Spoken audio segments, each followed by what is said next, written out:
महाराज जी, आपने सत्संग में कहा था किसी भी साधन जैसे सत्संग, श्रीअंग, सेवा, नाम जप आदि से आश्रय पुष्ट होता है, तो क्या नाम जप करते समय संसार का चिंतन होने से संसार का आश्रय और पुष्ट होगा क्या?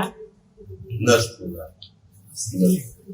उसमें बस भाव इतना रखना है कि हमारे सामने जो मन बातें फेंक रहा है विषयों की, अब आपको और मन को अलग अलग होना पड़ेगा। आप विषय सोच रहे हैं, ये बात नहीं आनी चाहिए। आपको आना चाहिए मन हमारे सामने विषय फेंक रहा है, कोई नाम, कोई रूप, कोई भी बात, कोई भी विषय, कोई भी पदार्थ, कोई भी घटना, अच्छी या बुरी, वो फेंक रहा है। आप नाम जप कर रहे हैं, बस उससे ना हमें प्रीति करनी। प्रीति का मतलब होता है जैसे कोई सुखद बात कही, हम उसमें डूबने लगे तो भी नहीं, उसे राग कहते हैं। और जो बुरी बात कह रहा है तो हमारे अंदर जलन हो रही है, हम द्वेष, ये दोनों बात नहीं करनी। बस ये देखना है कि हमें इस व्यक्ति से बात नहीं करनी तो निकल जाएगा। जैसे कोई भी हो, वो हमें गाली दे तो भी हमें नहीं बोलना है, वो हमें प्यार करे तो भी नहीं बोलना है, तो वो व्यक्ति से उदासीन होने पर चला जाता है। ऐसे ये वृत्ति है, वृत्ति आई है, जो हमने पूर्व में भोगा है, अनंत जन्मों में जो हमने किया है, वो सब जमा है। अब जैसे जैसे हम नाम जप करते हैं वैसे वैसे वो वृत्तियां आती है सामने। चुपचाप हम नाम जप कर रहे हैं, वो वृत्तियां नष्ट हो रही है। बस उनसे न राग करना है, न द्वेष करना है, न उनके अनुसार कोई क्रिया करनी है, न उनको हमको महत्व देना है। ये जितनी भी वृत्तियां हैं, ये सब असत वृत्तियां हैं, ये स्वयं नष्ट हो जाएंगी। ऐसे इस पृथ्वी नष्ट हो गई, इस पृथ्वी नष्ट हो गई। अब चूंकि बहुत जन्म हो गए हैं, इसलिए बहुत जमा है, तो हो सकता है लंबे समय तक भजन करने पर भी वही वृत्ति आपको दिखाई दे। क्योंकि काम, क्रोध, लोभ, मोह, मद, मत्सर, इन्हीं के द्वारा सारी वृत्तियां प्रकट की गई। तो हो सकता है कि 10 लाख बार डिलीट होने पर भी ऊपर वही वृत्ति आ रही, क्योंकि वही खेल होते रहे। तो हमको परेशान नहीं होना कि ये तो 10 वर्ष पहले थी, वही वृत्ति अब है। नहीं, 10 वर्ष वाली तो न जाने कब नष्ट हो गई। ये वृत्ति जो जमा है पीछे की, वो सब आ रहे हैं। जैसे एक ही आदमी हमारे पास 1000 मैसेज करे, हमने 500 डिलीट किया, लेकिन अभी 500 उसी के और है, तो हमें लगे पता नहीं डिलीट होते कि नहीं होते, वही नंबर, वही बात आ रही। तो ऐसे ही साधक को धैर्य पूर्वक प्रत्येक नाम आपको संसार से अलग करना है। प्रत्येक नाम, जैसे भूखा हुआ व्यक्ति अन्न का जब एक कवल पाता है तो पेट में गया तो, पर एक कवल में समझ में नहीं आएगा। 2 कवल पाया तो भी नहीं समझ में आएगा। जब आधा पेट हो जाएगा तब उसको कुछ लगेगा कि हाँ, और फिर भोजन पाएगा तो उसे स्वाद आने लगेगा। ऐसे ही हम बहुत जन्मों के भगवान के आनंद से विमुख रहे, बहुत भूखे हैं भगवद आनंद की। जब से तुम बिछुरे पिए प्यारे, कबहु न पायो चैन। अब क्या है, अब हम नाम जब शुरू किया तो हमारी भूख और बढ़ी। जैसे कई दिन के भूखे को एक कवल पवाओ तो उसकी भूख अब विकराल रूप धारण करती है। तो पीछे जो विषय भोगे वो सामने आके खड़े हो रहे भजन रोकने के लिए। अब नया उपासक तो सोचता है जब भजन नहीं करता था तब तो ठीक था, अब जब से भजन शुरू किया इतनी गंदी बातें, इतने गंदे विचार, इतना संसार, माला लेते ही सब शुरू हो जाता है। तो पक्का, क्योंकि वो डिलीट करेगा, मन को खाली करेगा।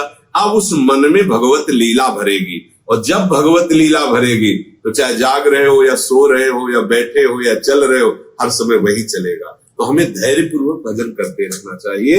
और जो संसार के दृश्य आ रहे, जो गंदी बातें आ रही, जो संसार की बातें आ रही, वो सब नष्ट हो रही, ऐसी भावना करना चाहिए। आपने सत्संग में कहा था कि नाम जब बिना गुरु कृपा के संभव नहीं है, अतः आपके द्वारा कृपा बल प्रदान किए जाने पर ही मेरा नाम जब संभव हो पाएगा। इसका भाव ये है कि भजन न होई संग बिन, भजन बिना नहीं प्रेम।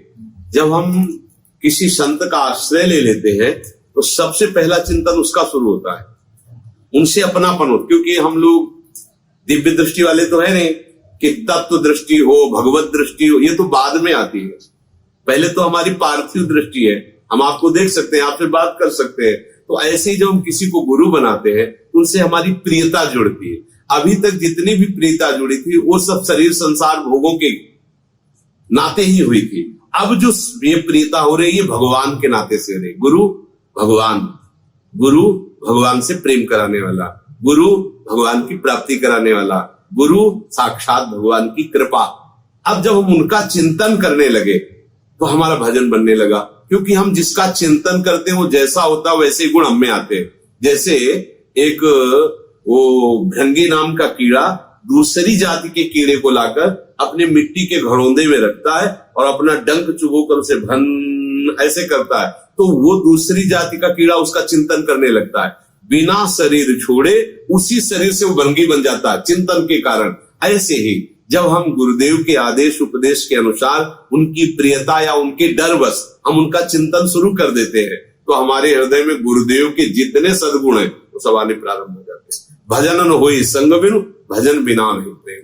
बिना भगवत प्रेमियों के संग के भजन नहीं होता, इसलिए कहा गया है। क्योंकि हम जब उनका संग करेंगे तो उनकी वाणी, उनकी दृष्टि, उनके परमाणु हमारे ऊपर आएंगे, जिससे हमारा भी भजन बढ़ेगा, हमारी भी श्री लाडली लाल के चरणारविंद में रति होगी। तो अब आज हम विषयी पुरुषों का संग करें और सोचे भजन हो जाए, तो नहीं। अगर आपका पवित्र हृदय हो तो आपके पास बैठे वाले के क्या चल रहा है आपको अपने आप पता चलने लगे, क्योंकि आपके हृदय में आने लगे। एक बार दो संत हैं तो केरल से आए हुए थे, तो उनका हमें हृदय से लगा लो, तो ऐसे हृदय से ये लगाया तो हमारे अंदर दूसरा चलने लगा नाम। तो हमने कहा कि आप ये नाम जपते हैं क्या? बोले आपको कैसे पता? हम कहा हमारे चलने लगा, आप छाती लगा ले। बोले हम निरंतर इसका मतलब वो बहुत अच्छा जप करते थे, तो जे भी हृदय से लगाया सो स्फुरित होने लगा, क्योंकि अब पवित्र हृदय में तत्काल वो अपना प्रभाव डाल दिया। ऐसे ही यदि हम गलत आदमी का संग कर ले, गलत आदमी के साथ भोजन करें, गलत आदमी के साथ संभाषण करें, तो हमारे भजन में विक्षेप पड़ने लगेगा। इसीलिए कहा जाता है कि कुसंग का त्याग करके भगवत संगियों का संग करें तो हमारे भजन में वृद्धि होगी। और रही कृपा की बात, तो जब गुरुदेव किसी को मंत्र देते हैं तो बकाया नहीं रखते, वो अपना मानो जीवन दे देते हैं। पर आप उनका महत्व ना करने के कारण, उनकी आज्ञा पालन ना करने के कारण आप उस बात को समझ नहीं पाते। नहीं, गुरुदेव से कृपा मांगने की जरूरत नहीं है।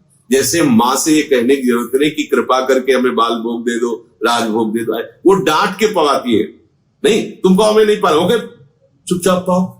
ऐसे ही गुरुदेव माँ से अनंत गुना प्यार करते हैं। माँ तो मोह से युक्त है और गुरुदेव विशुद्ध ज्ञान से युक्त होकर प्यार कर रहे हैं। तुम्हें भजन करना हो, भजन नहीं करोगे तो दुर्गति हो जाएगी। ऐसा वैसा डांट फटकार के दुलार के वो महाअमृत में नाम आपको पवारे। राधा नाम सुधार सम, अमृत में भोजन है ये, जो आपको अमर कर देगा।